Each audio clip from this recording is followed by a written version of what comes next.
आप लोगों को भी तो हिंदुत्व की पिच मिल गई है ना पश्चिम बंगाल में, एक बार फिर से सुधांशु त्रिवेदी जी।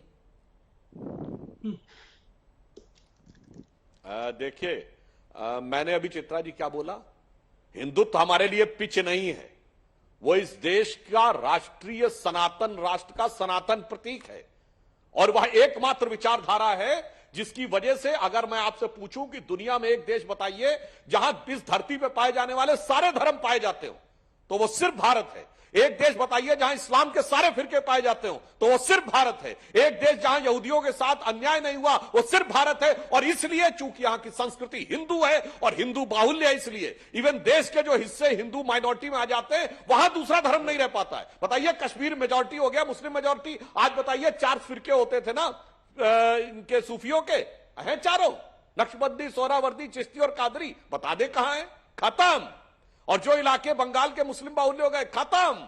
हिंदू जहां पर है वहीं पर सर्वधर्म संभाव है और इसी वजह से, और दुर्भाग्य की बात है कि उसी मूल भाव को हमेशा अपमानित करना, प्रताड़ित करना, लांछित करना और मुस्लिमों में भी सिर्फ कट्टरपंथियों का समर्थन करके उनका वोट पाने का प्रयास करना, यह बहुत दुखद है। और मैंने चित्रा जी इसीलिए पिछले 30 सालों के अनेक उदाहरण बताए। महुआ मैत्रा उस परंपरा की प्रतीक, और लास्ट में कह दूं, आज साबित हो गया।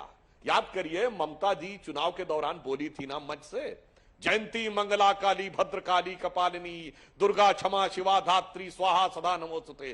कितना मां काली में आस्था थी आज दिख गया।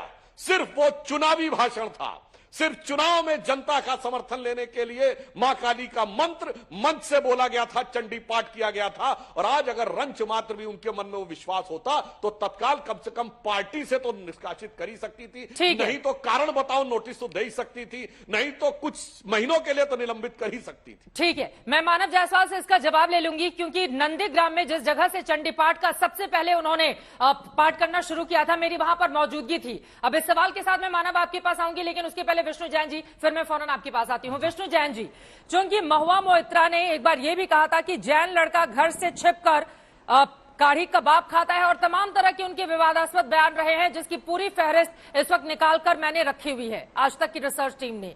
लेकिन इन सब के बीच ये जो उनकी ओर से बयान दिया गया है, इसको लेकर क्या सोच रहे हैं आप? क्या उनको आदत है विवादास्पद बयान देकर सुर्खियां बटोरने की, या आपको लग रहा है कि जब तक वो माफी नहीं मांगती हैं तब तक इस तरह का जो विरोध प्रदर्शन है वो चलता रहेगा और हिंदू सॉफ्ट टारगेट है, इस वजह से हिंदू के देवी देवताओं को लेकर कभी भी कुछ भी किसी भी मन से कह दिया जाता है?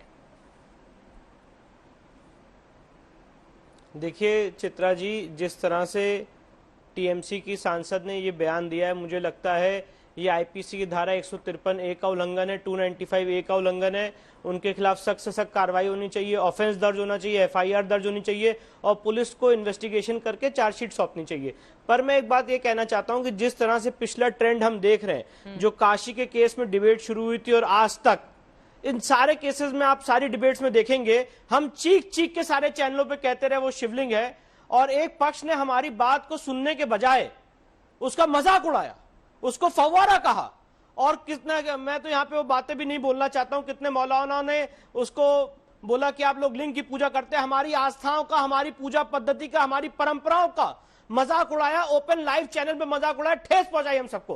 पर उसके बाद भी हिंदू समाज के हम सारे लोगों ने संयम और धैर्य का परिचय देते हुए उनका उस डिबेट में प्रत्युत्तर दिया और यह कहा कि जो भी लीगल एक्शन लेना चाहिए वो लेना जाना चाहिए। पर हमने कभी भी कानून अपने हाथ में नहीं लिया। आज तो मैं देख रहा हूं कि जिस तरह से हिंदू देवी देवताओं का मजाक उड़ाया जा रहा है, आपने देखा होगा चित्रा जी, किसी भी हिंदू ने सिर्फ कानूनी मांग की है कि उनके खिलाफ कानूनी एक्शन लिया जाना चाहिए, सर तन से जुदा करने की मांग तो नहीं की है।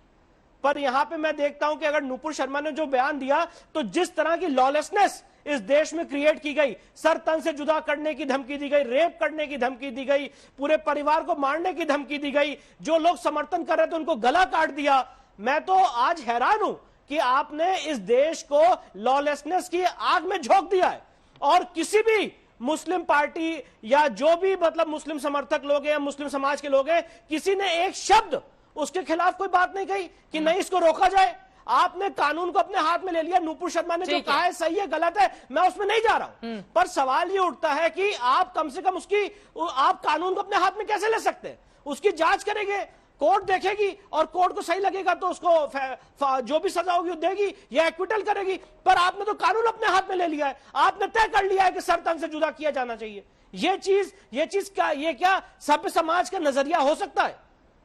और ऐसे लोगों के खिलाफ किस तरह का एक्शन भी होना चाहिए? सर तन से जुदा वाले जो नारे लगाते हैं, और ऐसे नारों को बैन करने में क्या दिक्कत है? इस सवाल का जवाब सुधांशु जी देंगे, लेकिन उसके पहले दीपक झा जी क्या गलत बातें कर रहे हैं विष्णु जैन जी? देखिए, विष्णु जैन जी हो या सुधांशु त्रिवेदी जी, यहाँ पे बैठे जो भी लोग हैं सब अपनी अपनी जगह सही हैं, बातें किसी की गलत नहीं है। महुआ मोहित्रा भी अपनी जगह अपनी बातें सही कर रही है, नुपुर शर्मा भी उन्होंने अपने मत से कहा। देखिए बात क्या है, जब तक आप भगवान को समझेंगे तो आपको शास्त्रों को भी समझना पड़ेगा। शास्त्रों में कहा गया है न भावे विद्यते देवो न काष्ठे न पाषाणे न मृण्मय भावे ही स्थितो देवो तस्मात् भाव ही कारणम। अर्थात देवता न मिट्टी में है, न पाषाण में है, न पत्थर में है, कहीं नहीं है, आपके भाव अर्थात हृदय में है।